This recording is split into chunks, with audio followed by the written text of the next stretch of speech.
beaucoup.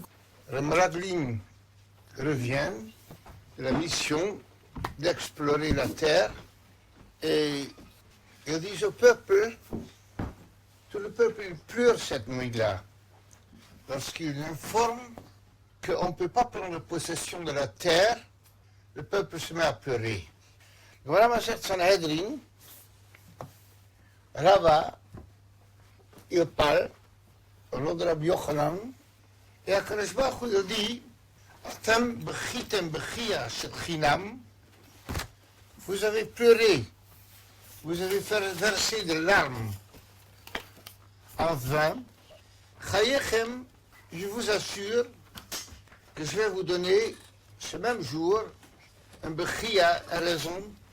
Je vais vous donner une raison pour pleurer. L'histoire avait lieu le soir de Tisha B'Av.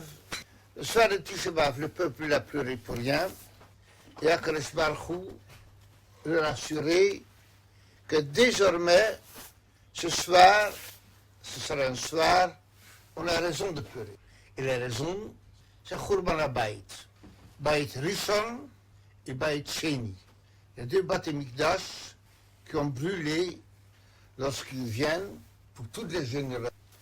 Le Dorot, pour toujours. Alors la question qui se pose, qu'est-ce qu'Akadosh Baruch Hu veut? Pourquoi cette réaction de la part d'Akadosh Baruch Hu? On a pleuré sans cause. Alors maintenant, est-ce que la suite, est-ce que c'est une sanction? Est-ce que c'est un mida keneged mida? Est-ce que c'est un automatisme? Pourquoi est-ce que dans la suite, il faut absolument qu'on ait un jour pour pleurer pour les générations? Pour comprendre ça, faut-il comprendre en vérité le Meraglim, pas seulement le Meraglim, mais le Dor HaMidbar. Le Dor HaMidbar, c'était la génération la plus grande qu'on a eue dans l'histoire de l'humanité. Et lorsqu'ils viennent, ils disent ils disent un nombre de choses que la conquête d'Eretz Israël ne relève pas de la possibilité. Alors pour quelle raison c'est pas la... Alors à deux endroits dans Chumash, nous trouvons, premier endroit, c'est chez le Meraglim même. Ils vont à Mitzrayim et ils disent, on a vu là-bas, Bnei Anakim, des géants, Vahayinu be'enehem kechagavim. On était à leurs yeux comme des sauterelles. On était insignifiants à leurs yeux. Alors ils disent, Vahayinu be'enenu, pas nous. Ils disent, on était à nos propres yeux kechagavim, insignifiants. V'chen hayinu be'enehem. Et c'est ainsi qu'on était pour eux. Alors ils disent donc, on a fait FS, on est trop petit. On a vu des géants, nous n'avons pas cette taille. À l'autre moment, dans le Chumash, le Bnei Israël vient chez Moshe Rabbeinu se plaindre, il n'y a pas de l'eau. Nitna lo rosh, v'nachzor Mitzrayma. Zacharnu et hadaga asher achalnu b'Mitzrayim chinam. On se souvient du daga, du poisson, qu'on a mangé en Égypte, chinam, gratuitement. Nitna rosh, v'nachzor Mitzrayma. Qu'on retourne. Alors la question c'est, à Mitzrayim, c'était gratuit.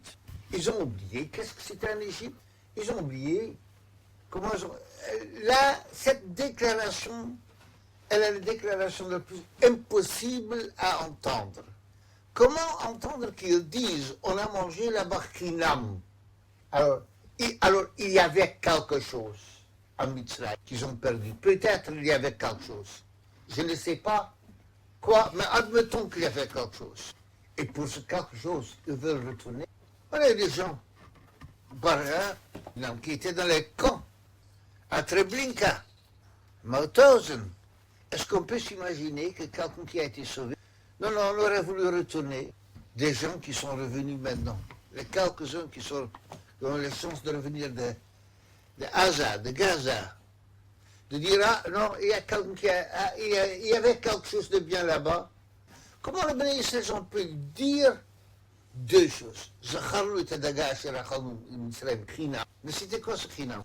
Nachzor, nitna rosh, on devrait retourner en Égypte. Comment cette nostalgie pour le pire des choses qu'ils ont vues? Ça, ce sont ce que nous avions développé dans le Shur. Alors la question est d'autant plus grande, je m'étends là-dessus, que dans la bar, ils ont mangé de la manne tous les jours. Ils ont eu de l'eau qui est sortie de là. Il y avait cette fameuse source ambulante, Alné Kavod. Il y avait toutes les Nissim. Mais de quoi vous avez peur? Quel miracle? Où était le problème? Où était le problème de Bnei Israël? Et le problème de Bnei Israël est, tant qu'on était en Mitzrayim, on a vécu notre enfance. Qu'est-ce qu'un enfant? L'enfant, c'est quelqu'un qui n'a pas l'autonomie, qui dépend complètement des parents. Le bébé ne peut pas bouger, il vit avec un tété.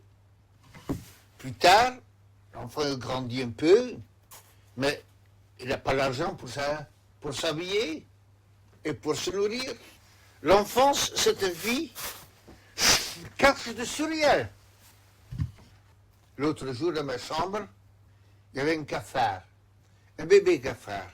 Il venait de naître. Vraiment, il venait de naître. Il fait peut-être 1,5 mm. Il fallait le voir courir, manger, courir, autonomie. 1,5 mm. Mais il était adulte, toute petite. Il était autonome. Bien sûr, il pouvait grandir. Mais il n'est pas allé chercher son père ou sa mère. L'homme, quand il est petit, il est dans ce petitesse. Il est indépendant. Et donc, quand on lui dit, mais est-ce qu'on a un problème avec ça? Non, l'enfant n'a pas de problème avec ça. Quand il grandit, il va comprendre avec combien de miracles il a vécu. Il n'a rien de lui-même. Il a tous des parents. Il n'y a pas un instant dans lequel il dit, ah, c'est moi. Et à Bar Mitzvah, la seule chose qu'il espère, c'est d'avoir les enveloppes. Mais même après la Bar Mitzvah, il n'est pas autosuffisant. Quand on est adulte, on doit se prendre en charge. On ne peut pas aller mendier. On doit gagner soi-même son argent. On doit avoir soi-même ses idées, prendre ses responsabilités. Bnei Israël savait quand on entre dans Israël, il n'y a plus d'Alné Kavod. Il n'y a plus Moshe Rabbeinu, plus Aaron, plus Laman. On doit être adulte. C'est une bonne chose de devenir adulte. C'est une nécessité. La seule chose est, pour être adulte, il faut être à la hauteur. Il faut être véritablement grand. Le Bnei Israël, et c'est ça l'essentiel de ce qu'on doit comprendre, ils avaient peur d'être grands. Peur de ne pas être à la hauteur. Peur de ne pas être capable d'être grand. Je connais des gens qui ont 40 ans, qui ne sont toujours pas grands, pas autonomes, pas capables de se prendre en charge, pas capables de prendre leurs responsabilités. Chaque chose, ils vont demander. Et quand le Rav il a dit, oui, mais comment je vais faire? Il y a un phénomène d'avoir peur d'être grand. C'est une psychose. À Kadosh Baruch Hu, qu'on soit connaît suffisamment grande. Mais encore, faut-il être prêt d'être grand. Et les Bnei Israël, ils disent, on n'arrive pas. On ne va pas être à la hauteur. On a vu les gens là-bas, et on était aînés, nous, à nos yeux, que chagavim, comme des fourmis. Rachid dit, malim, on grouille, mais on ne va pas à notre place. On va être écrasé. Zacharnu et hadaga asher achalnu b'Mitzrayim chinam. Rachid va amener la chinam mina mitzvot. Ça veut dire quoi, chinam? Certes, à Mitzrayim, rien n'était chinam. Il n'y avait rien qui était gratuit. Mais on n'avait pas besoin de se rendre vrai pour avoir raison d'être. Chinam mina mitzvot. Alors peut-être ce qu'ils ont dit n'était pas si mal que ça. Mitzrayim, c'était quelque chose d'incroyable. Ve'ele Shemot Bnei Israël. Et voilà le nom de Bnei Israël, quand on est arrivé là-bas, qui sont arrivés avec Jacob. Pourquoi est-ce qu'on amène leur nom? Fin de Parshat Vayechi, on a déjà leur nom. Rashi va amener Midrash. Melamed, il nous enseigne qu'ils n'ont pas changé leur nom, leur langue et leurs habits. C'est extraordinaire. extraordinaire. Par quel mérite est-ce que les Béné Israël sont restés eux-mêmes à Mitzrayim? Ils n'avaient pas de mitzvot, il n'y avait rien. Mais des choses que beaucoup de Juifs en Afrique du Nord, ils n'ont pas vu faire ça. Et Kenas non plus. Ils n'ont pas donné de nom égyptien à leurs enfants. Ils sont restés avec leur nom. Extraordinaire. À Mitzrayim, on était opprimés. La vie n'était pas supportable. Mais une chose, on s'est toujours senti juif. On n'a jamais eu l'envie d'être un Égyptien. On n'a jamais eu l'envie de s'assimiler. Toujours, on s'est identifié en tant que juif. Il n'y avait pas de mitzvot. Mais peut-être, quand on est dans l'oppression totale, et on est soi-même, et on va maintenant arriver à la Israël, où il n'y a pas l'oppression, et on voit les géants. Qui dit qu'on va être capable d'être nous-mêmes? Qui dit qu'on ne va pas s'assimiler? Qui dit qu'on va être à la hauteur? En Mitzrayim, on n'avait pas besoin d'être grand. On était petit, on était néant, on n'était rien. On était écrasés.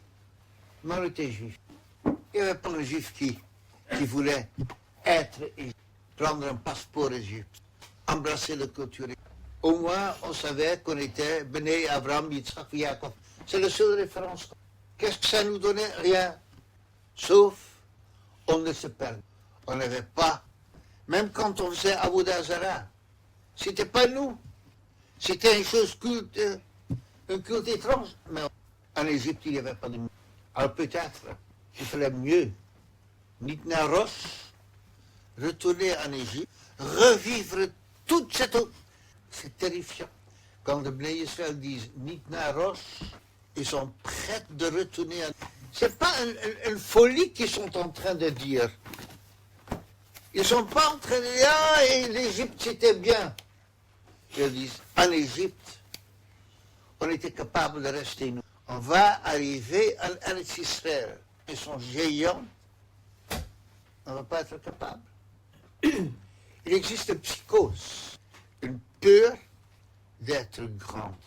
Des enfants qui ne peuvent jamais couper le cordon ombilical avec la maman, avec le papa, c'est une peur. Il faut être grand. Et les ministres ne pouvaient pas couper le cordon. Ils se voyaient ragavim, comme des fourmis. Quand je suis en Eretz Israël, j'ai ouvert encore il y a quelque chose de bizarre. Le peuple juif, mathématiquement, devrait aujourd'hui être énorme. Et statistiquement, on reste toujours 0,03% de la population. On est insignifiant. Pourquoi est-ce que, numériquement, le peuple juif... Alors on va dire assimilation. Quel est ce phénomène que le peuple se maintient et mais il reste si petit? On a peur d'être grande. Et en tant que juif, où on a vécu, dans le Midbar, il n'y a pas d'alternative. Tu as dîné à Sivenishma, tu as mangé la manne, tu as bu de l'eau d'une source ambulante, ou tu es grande, ou tout simplement tu n'as pas de raison d'être. C'est la seule raison d'être qu'on a, c'est d'être à la hauteur. On ne l'est pas, on n'a pas de raison d'être. Et quand le peuple s'assimile, ils perdent. Il ne faut pas voir le problème technique, l'assimilation. C'est aussi une façon de dire, on n'est pas grande, alors on garde le noyau. On garde le noyau comme maintien. Et le reste, on n'en a pas besoin. On n'a plus de raison en tant que... on n'a plus de raison d'exister en tant que peuple juif. On disparaît. Et on reste petit. On reste tout petit. Pourquoi on reste tout petit? Parce qu'on est petit. Puisqu'on est petit, eh bien, on reste petit. C'est tout ce qu'Akadosh Baruch Hu peut assumer. C'est tout ce que nous-mêmes, on peut assumer. Quand j'arrive en Eretz Israël, j'ai toujours un malaise. J'ai toujours le même problème que je ressens. Et ce problème, je le ressens depuis la première fois, ma jeunesse, quand le pays est d'une modernité d'avant-garde. Il faut voir la photo de ce que le pays il était aride, arriéré. Et aujourd'hui, c'est un pays au Proche-Orient. Moi, je pense que Dubaï n'a fait rien d'autre qu'imiter Eretz Israël. Le pays il est ultra moderne. Quand je vois, chaque fois que je viens, quand je vois la construction des viaducs en hauteur pour les chemins de fer, les tunnels, quand je vois tout ce qui est construit, je suis ébloui. Et quand je suis ébloui, j'ai un problème avec moi-même et un problème avec le petit seulement, pas seulement en tant que moi-même. Je regarde comme ça. Est-ce que nous, et donc, Anakim, en Israël, ce que les gens ils ont construit, mais c'est Allah. Alors la question, c'est en tant que religieux, le Bnei Torah, est-ce qu'on est à la hauteur d'avoir la grandeur qui corresponde à la grandeur laïque? HaKadosh Baruch Hu n'a pas eu besoin d'avoir un peuple juif pour avoir un peuple moderne, démocratique au Proche-Orient. Il n'en a pas besoin, c'est le programme divin. C'est pas une terre de refuge. Mais c'est comme ça qu'Eretz Israël, politiquement, se présente toujours. À feu, en terre de refuge. On dit on a perdu 6 millions. On a bien le droit d'être quelque part. Alors quoi, c'est un entre? On va se réfugier? C'est tout? Alors là, on n'a pas besoin. Et est-ce que, et la question est double, est-ce qu'on est à la hauteur de ce que les Chilonim, de ce que l'État, dans sa laïcité, construit? Est-ce que notre hauteur, on est à la hauteur? Alors, dans les yeshivas de Ponevezh, je pense que oui. Lorsqu'on va au milieu de la nuit, et on voit la quantité de Bachorim, en dehors du Seigneur, en train d'étudier, et qu'ils connaissent chasse dans l'ordre et dans le désordre, alors ça me rassure. Ça veut dire, il y en a qui arrivent à étudier à la hauteur de viaducs, des ponts, des tunnels, des chemins de fer, de tous les achèvements. Mais en dehors de cet endroit, on étudie avec plaisir, et c'est merveilleux. Mais est-ce qu'on est vraiment des géantes aussi grandes? Un Bachour Yeshiva, quand il sort, et il n'a jamais été à l'Yeshiva, et il est en présence d'un professeur d'université, comment est-ce qu'il s'affiche? Est-ce qu'il se sent vis-à-vis du grand? Est-ce qu'il se sent petit? Lorsqu'il voit le monde matériel, un salut, lorsqu'il voit tout ce que le monde il a, un commerçant, est-ce qu'il dit, mais moi, ou est-ce qu'il est, que s'il mène ses affaires selon les règles de la Torah, selon le kashrut de Mammon, qu'il se voit comme plus grande? Quand on était dans le désert, on a reçu un chinouk. Tout le monde reçoit un chinouk des parents. On reçoit une éducation. Et les parents, ils espèrent, ils font grandir les enfants dans une ambiance, dans une certaine atmosphère. Et lorsqu'on était dans cette ambiance, les parents, ils espèrent que les enfants vont garder le contexte moral, l'atmosphère, l'ambiance, les mêmes aspirations. Quand il y a des enfants avec un coefficient intellectuel élevé, et les parents ils ont des aspirations pour eux, il y a l'image de Rabbi de Tzantz, d'un roi qui avait un fils, un roi sage, qui menait son pays avec sagesse. Il y avait un fils dans la cour, et le fils était impatient, il voulait mener sa vie, il ne voulait pas être conditionné par les parents. Il a quitté le palais, et quand il a quitté le palais, il avait de l'argent avec lui, et au fur et à mesure, il a lapidé jusqu'à ce il était de plus en plus loin, il n'avait plus rien. Il dormait dans la rue, il a oublié d'où il vient. Alors la Bible de Tzantz, il raconte, un jour le roi, il a fait un tour dans son pays, et tout le monde pouvait jeter un papier, peut-être, avec leur demande dans la carrosse royale, et il voit le monde autour de lui. Il arrive loin du palais, et il voit un papier, il voit qui s'était envoyé, de quelqu'un qui demande Sa Majesté, j'ai une demande. Si je pourrais avoir une petite hutte, une petite cabane, comme les gens autour de moi.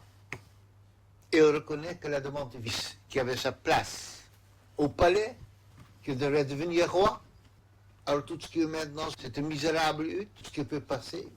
Alors le Rabbi Litzans, il dit, c'est ça comme ça le Béni Israël. À Karashbach, il avait pour nous des aspirations. On a grandi dans le miracle avec le Nissim. Voilà l'ambiance, ce que vous devrez devenir adulte. Et qu'est-ce qu'on demande? Karashbach fait de sorte qu'on gagne le prix Nobel. Mais le prix Nobel, c'est une hutte, c'est une petite cabane. C'est pour ça que vous avez vécu c'est pour ça que je vous ai donné de la manne dans le midbar. Et on demande. Donc le problème est double. Le problème il est d'une part avec nous, avec moi. L'angoisse, le malaise que je vis lorsque je vois combien le pays, combien l'hôpital à Tel-Chaumière, il fait partie des 10 hôpitaux. Lorsqu'il y a les start-up, lorsqu'on sait faire, lorsqu'il y a un Silicon Valley, lorsqu'il y a l'Institut de Weizmann, lorsqu'on a le fleuron, lorsqu'on a des choses extraordinaires. Alors j'ai deux problèmes. J'ai un problème avec... Est-ce qu'à la Yeshiva de Mer, on est aussi grande qu'à l'institution Weizmann? Tous nos enfants qui vont à la Yeshiva, est-ce qu'ils vont pour être grands? Ou juste pour étudier? Ou juste pour que ce soit une cabane, une hutte? Mais j'ai un deuxième problème, que j'ai déjà expliqué maintenant. Avec le pays, pas avec moi, mais avec le pays. Alors on est Israël, on est géant. Mais à Karashbach, vous pensez vraiment que vous allez être aussi grand que Silicon Valley en Amérique? Vous ne serez jamais aussi. Vous pensez que vous pouvez avoir une économie, que vous pouvez avoir un Mossad aussi grande que la Russie? Non. Vous ne serez jamais le numéro 1. Et dans le Midbar, le Chinuch qu'Karashbach nous a donné dans le Midbar, c'était pour être le numéro 1. Dans le seul domaine pour lequel il n'y avait personne d'autre. Pour le moral, pour les valeurs. Mais lorsqu'en Eretz Israël, on va faire le Gay Pride, est-ce qu'on pense vraiment qu'on pourrait le faire aussi bien que les Américains ou que les Européens? Je me dis, j'ai pas besoin. Est-ce que on ne sera jamais numéro 1? On sera toujours numéro 2, ou numéro 3, ou numéro 4, ou numéro 10. Le seul domaine dans lequel on peut être numéro 1, c'est dans la valeur de fond. Avraham, Yitzhak et Yaakov étaient les patriarques à vote. Parce qu'en son temps, Avraham Avinu, il était dans le monde, il était numéro 1. Il y a tant de midrashim. On regardait Avraham Avinu. On le sentait numéro 1. Yitzhak et Yaakov. Après, on n'a plus un numéro 1. Et dans le Midbar, Hachem nous a donné une fête géante. Et le Meraglim, on ne veut pas être... On voit le pont en Canaan, on voit la route, on voit les champs. On ne s'est pas senti avec nos mitzvot à la hauteur. Nitna Rosh, c'est pas vicieux de vouloir retourner. Même cette volonté, c'était pour rester authentique. Et à Karashbach, Atem, Bechitem, pourquoi que ça veut dire? Vous avez le potentiel. Le psycho, c'est une maladie. Et la maladie sociale. Parce que pour être grande, il faut avoir la volonté d'être, de se savoir, pouvoir se mesurer avec ce peuple. Et je vous ai donné ça. Et à Karashbach, on va nous donner Beth Amikdash. Incroyable. Le temps de Shlomo HaMelech, Beit Rishon, c'est le temps de Galilée. Un temps dans lequel le peuple juif était géant vis-à-vis du monde qui les entourait. On était le peuple de la grandeur. Et on sentait que Shlomo HaMelech, il était plus grande, plus intelligente de tout le monde. Ça veut dire que quoi? On sentait que la sagesse du peuple juif, on sentait que la sagesse, que la chokma, c'était une nécessité qu'Hachem leur a donnée, parce qu'il s'était versé dans le temps de Shlomo HaMelech, c'était un temps de Torah intense. Et on a vu les peuples autour de nous. Si le peuple, ça c'était le peuple. Mais Akadosh Baruch Hu l'a dit, vous avez pleuré pour rien. Je vais détruire le Beth Amikdash. Je vais vous donner un petit Shabbat, mais à titre pédagogique, parce que vous avez vécu Beth Amikdash. Et vous avez vu que vous êtes capable d'être, que la nation elle peut vous voir comme grande. Pas pour grande à cause des ponts et chaussées. Je vais vous donner raison, pour vous, pouvoir vous rattraper. Je vais détruire ce Beth Amikdash. Et le sous-entendu est que j'entends qu'après le Khurban Abayit, vous allez vous prouver. Et on a un deuxième temple. Et dans le deuxième temple, on n'avait pas dans le des gymnases aussi grandes que les Romains ou les Grecs. On n'avait plus l'admiration des peuples autour de nous. On ne l'avait plus dans le Baït Sheni. C'était cette domination. Alors c'était quoi Baït Sheni? Baït Rishon, on comprend. On était géantes. Et on était vus comme géantes. Haïlou, on était géantes à nos yeux.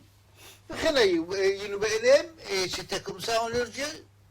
Baït Sheni, les Romains, les Grecs, on était ça. On ne nous regardait pas avec le même yeux. Mais Baït Sheni, elle est temps de la Mishnah. C'est encore le plus impressionnant. C'est la chose que je peux... Le temps de la Mishnah, les Romains d'abord, ils avaient mépris. Mais une chose, ils sentaient l'orgueil des Juifs. S'ils ont voulu brûler Rabbi Akiva, et Rabbi Ishmael, et Rabbi Hanania ben Tradion, parce que c'était insupportable, à leurs yeux, de voir un Juif avec son orgueil, avec leur pour la Mishnah, et de se sentir avec ça, et que eux, ils se présentaient avec un sentiment de supériorité par rapport à toute la culture grecque. Mais c'était insupportable ça pour les Grecs. Les Grecs n'avaient pas les yeux sur les Juifs, comme c'était dans le temps de Baït Rishon. On était grands en leurs yeux et en nos yeux. Baït Sheni, c'était... Mais au moins, on était grands à nos propres... Et quand on était grands à leurs propres yeux, ça se reflétait. Les Grecs l'ont senti. Les Romains l'ont senti. On se sentait grands à nos propres yeux. Et tant qu'on se sent grands à travers la Mishnah, à nos propres yeux, on avait raison d'être. On pouvait exister jusqu'au moment qu'avec le Tzdukim, premier chrétien, qui n'avait pas cette fierté, le Tzdukim, qui était dans une imitation, qui ne se sent... Alors on va avoir le Shilot à la Mishnah, quelqu'un qui inverse le Brit Mila et le Chelek l'Olam Haba, ça devenait un thème tout à coup. Parce qu'il y en avait qui ne se sentaient grands en leur... Mais Baït Sheni, je vous donne un autre temps dans lequel vous prenez conscience. Et le temps de la plus grande histoire après Khurban. Ça, c'est le sens de Baït Sheni. On n'était pas grand, c'est pas l'important. On était grand en Eretz-Israël, dans les yeshivot. On essaie de le dire. Je ne vais pas développer les hésitations que j'ai. C'est trop douloureux. Mais au moins, qu'on n'ait pas de jalousie pour la grande culture. 5 fois, c'est marqué dans la Chumash. Non, avant d'arriver. Alors, chacun de ces termes, le Midrash va l'attribuer à un des empires.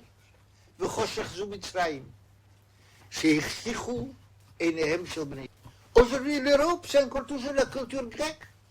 Ils ont eu leur Avram, Yitzhak et Yaakov Avinu. Socrate, Platon et Aristote. Gdolim, trilogie. Et toute la culture. Le christianisme, c'est des héritiers de ça, de certains. Et ils sont grandes. Et comment est-ce que, quand on a des parents juifs qui veulent que le fils, à tout prix, soit ingénieur, médecin, pourquoi? Parce qu'ils ne sentent pas que l'enfant va être... Parce qu'ils ne se sentent pas grands en leur propre... Et combien en grande, c'est la seule chose à travers laquelle on n'a pas besoin de peuple juif pour avoir un silicone, pour avoir les meilleurs hôpitaux. On en est content de les avoir incontestablement. Mais c'est pas ça notre... Et puisque ça fait partie de notre problème, on est politiquement dans une impasse. Certains mondes en Eretz Israël mettent toute la responsabilité sur Netanyahou, qui s'obstine pour rester au pouvoir. Sans doute qu'ils ont raison, sans doute. Je n'ai pas fait une psychanalyse qu'eux ont fait, de croire que si on aura quelqu'un d'autre à la tête, qu'on n'aura plus le problème avec les Arabes, c'est un khalom. Le problème est irrésoluble. Alors on aura quelqu'un d'autre. On va avoir encore quelques prisonniers de retour, tout ce que vous voulez. Mais à long terme, la détermination est telle que le problème est là, il n'y a pas de solution. Alors donc, le problème technique, instantané, peut-être c'est Netanyahou. Ne me citez pas d'avoir dit ça, je ne le sais pas. Mais le problème à moyen terme, le problème c'est que notre identité en Israël n'est pas convaincante. Les Arabes ne voient pas pourquoi est-ce qu'il doit y avoir un peuple juif. Mais pourquoi? L'Afrique du Sud ne voit pas, l'Irlande et le Norvège non plus. Ça, c'est le problème de fond. La ICC non plus. Le problème de fond, il est là. Alors, chaque fois, dans un jeu de chess, on va gagner un pion. Mais la guerre est là pour rester. Pourquoi? La guerre est là pour rester. Parce que depuis le vote de l'ONU en 1948, que les Juifs ont le droit à une terre, la vote c'était seulement un refuge. Et c'est sur cela qu'Israël parasite encore aujourd'hui, à l'éternité, ad nauseum.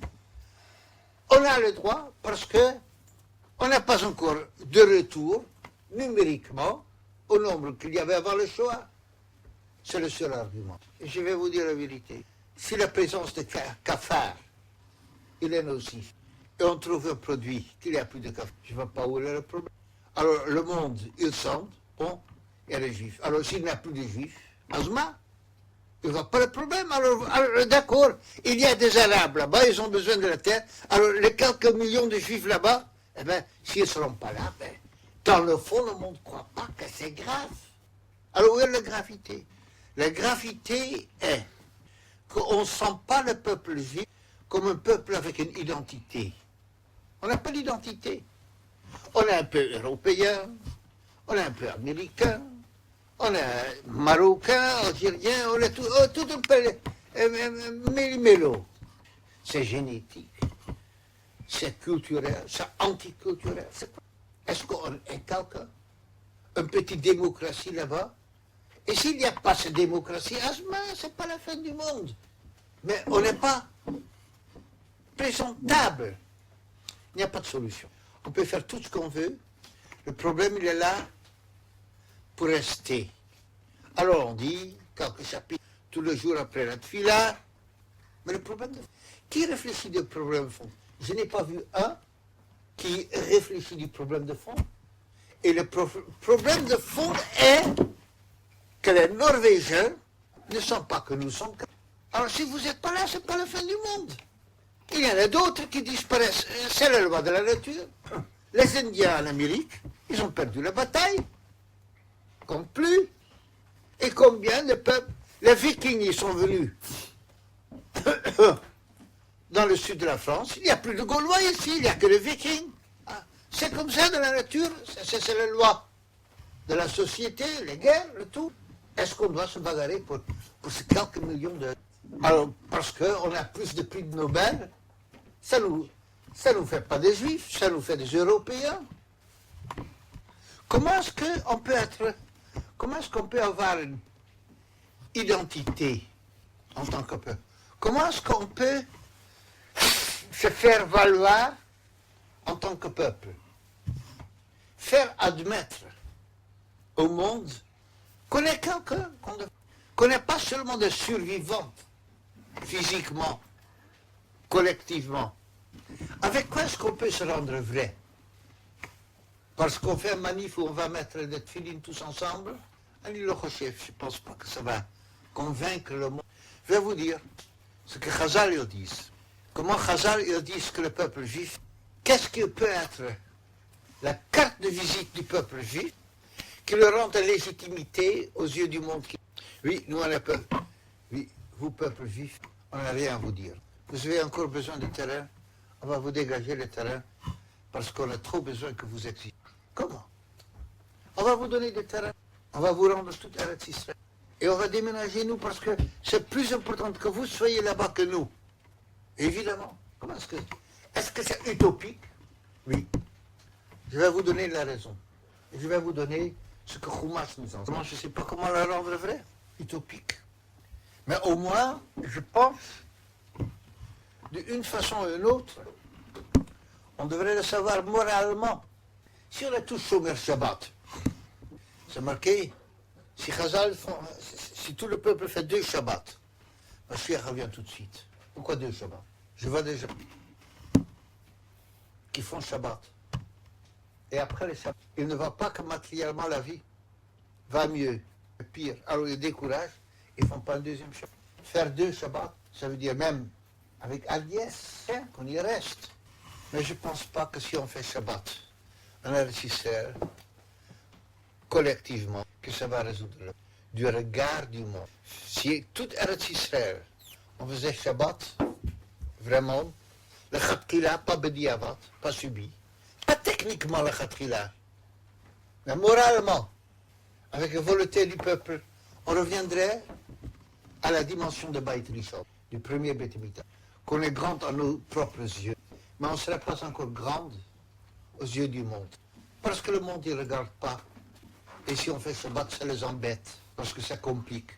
Chazal disent que le galout à Babel, un galout de 70 ans, était à cause de 70 ans, de 70 années, fois, qu'on n'a pas respecté Shemitah et Yovel. Alors on a eu comme punition, si on veut utiliser ce mot, un galout de Abotai. Du temps de Shlomo Melech, il y avait le regard de l'extérieur. Mais ce regard, apparemment, n'était pas suffisant pour nous garder. Pourquoi pas? Imaginons-nous, et je dis bien imaginons, non, dans les années 40, dans les années début 50, je me souviens, moi, de la première Shemitah de la Médina. Je me souviens de la première année Shemitah de la Médina. Quel âge j'avais? Combien je pouvais comprendre? Pas grand-chose. Pas grand-chose. Mais Chazon Ish avait œuvré énormément pour Shemitah en Eretz Israël. Il ne voulait rien entendre. Shemitah Bismanazé de Rabbanan. Pas de miracle. Il était à Shabbat. Bnei Barak à l'époque, c'était pas la ville qu'on connaît aujourd'hui. Il n'y avait pas le Chof Rabbi Akiva. C'était la boue avec les ânes. Ils étaient tous des paysans. Et le Chazon Ish les convainquait à faire Shemitah. Et nous, en Europe, alors, oui, on recevait d'Eretz Israël des timbres de Shemitah. Je suis tellement malheureux que je n'en ai pas gardé. C'était des timbres avec une deuxième couche en bas, comme des timbres plus grandes, pour aider les paysans qui... Pas de timbres d'État, des timbres qu'on colle sur le dos de l'enveloppe pour fermer. Et nous, les jeunes, on vendait ce timbre autour de nous pour collecter de l'argent, de pouvoir aider les paysans d'Israël de respecter Shemitah. Je vois ce timbre. À l'époque, j'en vendais, parce qu'on vendait tous les enfants. Mais est-ce que je comprenais quelque chose? Pas trop, pas grand-chose. Le Chazon Ish était intraitable sur le sujet. Je me souviens, Rav Shlomo Zalman Auerbach, géant, nous a raconté, il a été chez le Chazon Ish avec toute une Dvar Torah pour défendre qu'on n'a pas besoin de faire. Il s'y attendait à ce que le Chazon Ish va se prendre dans les limoutes pour argumenter avec Rav Shlomo Zalman Auerbach. Le Chazon Ish lui a répondu, tu as raison dans tout ce que tu dis. Alte Farsem. Ne le fais pas savoir. Il n'a pas entré dans un discours avec le Chazon Ish. Il avait quelque part en tête, certes des chemins, que l'importance de Shemitah n'avait plus rien à voir avec le halakha. Mitzvah halakha, on peut avoir un kula. Le Chazon Ish, il n'a pas permis l'électricité en Eretz Israël. Ah, il y avait des coulottes, les hôpitaux qui en ont besoin. Oui, on avait besoin. Mais il disait, celui qui ne fait pas, celui qui utilise l'électricité en Eretz Israël, c'est comme s'il ne montre pas, c'est comme si ça ne lui fait pas mal que tout le monde travaille là-bas pendant le Shabbat. Aujourd'hui, tout le monde est un générateur. Pas 60 ans en arrière, quand j'étais là-bas. On avait du neft, on avait du pétrole pour avoir la lumière. Pourquoi? Parce que le Chazon Ish, il était intraitable. Mitzvah halakha, non, on pouvait. Mais le problème du... Alors, je me permets de croire que le problème du Chazon Ish avec Shemitah, c'était pas Mitzvah halakha. Peut-être il aurait pu trouver Oulai, bien que même Rav Kook, qui avait donné une lettre dans ce premier, dans ce 53, de la Shemitah, il disait, vu le Doha, il n'a pas... Hein, et aujourd'hui, tout ça c'est devenu Rabotai. Allons voir une histoire. Imaginons-nous qu'à l'Eretz Israël, on serait tous réunis là, mais alors ça ne nous coûte rien. Au moins une chose qui est chinam, qui ne fera pas de mal. Imaginons-nous. Et que tout le monde, il est religieux, le Mahadrin. Pas le Bedatz. Mieux que le Bedatz. On est tous religieux, le Mahadrin. On fait tous Shemitah. 7e année, la terre, elle est Shabbat Hashem. On ne travaille pas. Rien, personne. Et avec le Khumrot du Chazon Ish, pas à Yerushalayim. Admettons, oui, ça veut dire que quoi? Aucun kula. La terre est shamim. Arrête complète. Sans aucun kula. Comment est-ce que le monde y va? Vous savez, il n'y a rien qui est aussi anti-logique, anti-cérébral, anti-rationnel. Si tout le peuple fait Shemitah, alors le peuple juif il a une carte d'identité. On a quelque chose dans lequel on est géant que les nations ne peuvent pas comprendre. Personne qui peut là. Alors, si nous, on respecte la terre tant que collectivement, pour Hachem, alors on a la revendication. Parce qu'à ce moment-là, on ne serait pas grande seulement béné, nous. Ça, c'est Shabbat qui nous rend grande béné, nous. Mais à ce moment-là, le monde il est obligé de dire que quoi, oui, non, ça, il ne peut pas faire à Ouganda. Et ça, il peut faire nulle part. Ça, c'est une identité. Alors là, ils existent. Même Sartre, ou les autres qui ont écrit un livre sur la question juive, tout le monde va reconnaître, oui, les juifs existent. Quelle preuve qu'il existe, Shemitah. Et ça nous donne le regard identitaire. Les Shabbats de la semaine nous donnent un regard identitaire pour nous-mêmes. La Shemitah nous donne un regard, et ce regard, on ne peut rien dire, parce que vous existez. Allah n'a pas dit ça à nous. Il a oublié d'en parler. Et à ce moment-là, on a une identité tellement forte que le monde il va admettre que le peuple juif il a une identité et que dans son identité, pas seulement qu'il a l'identité, et dans son identité, il est géant. Le plus grand de ce qu'on est capable, de qui que ce soit est capable d'être dans ce plus grand que ce que, quelle que soit la culture, a à présent. 70 ans. Vous n'avez pas respecté Shemitah et Yovel. Vous avez fini par perdre le regard des nations. Et ça, c'est le pshat simple du galout de Babel. On n'a pas pu rester. Pourquoi est-ce qu'on n'a pas? Parce que on n'avait pas la reconnaissance des peuples autour. Alors ça a amené, et on a perdu. Et le seul fait. Et je pense que le Chazon Ish, alors aussi modestement à cheval que le peuple avec. Est-ce qu'on va convaincre les Lieberman? Je ne suis pas sûr. Est-ce qu'on va convaincre l'extrême gauche? Ce qu'il y a dans le Shemitah, c'est d'être grande en dépassant le grandeur des nations. Et donc ça c'est l'image.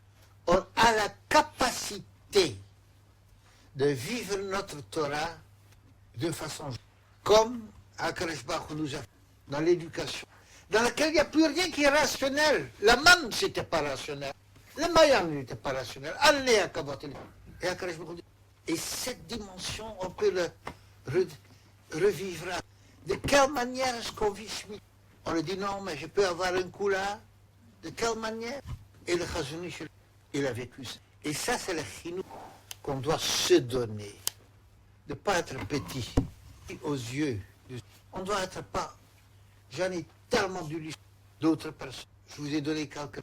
Notre problème, dans l'actualité, est on est juif. Il y a quelques fous, quelques religieux qui ne font pas l'armée. On ne comprend pas. Ils ne sont pas dans la réalité. Et on a. C'est comme ça qu'on le regarde. Et pour le reste d'un pays moderne, être juif, oui, qu'on a un gay pride cette année à Tel Aviv, ouais, comme tout le monde. Mais on n'a pas besoin de nous d'être comme tout le monde. On est insignifiant. On ne sera pas aussi fort. Les Russes ou les Américains. Et notre travail, c'est pas de faire de ce qu'on sort avec. Je vous donne un bechia. Chayechem le dorot. Et quand on pleure parce qu'on se rappelle comment les goyim nous ont regardé Baït Rishon. Est-ce qu'on va maintenir cela? Et on l'a pas. Et comment c'était? Et on pleure parce que de Baït Sheni, on était fiers. Je dirais encore les choses. D'avoir donné sa réflexion avec nous, qui nous donne la détermination d'être géant. Et on ne parle pas d'orgueil, on parle d'identité. C'est pas qu'on est français et on fait. Qu'est-ce qu'on est? On est Betzel Beloki et qu'on est la force et la volonté d'être grande en nos yeux, aux yeux de ceux qui. Et qu'en fin qu'il y aura une délivrance, avec comme délivrance pas qu'on sorte comme sur de l'Apocalypse, mais que la délivrance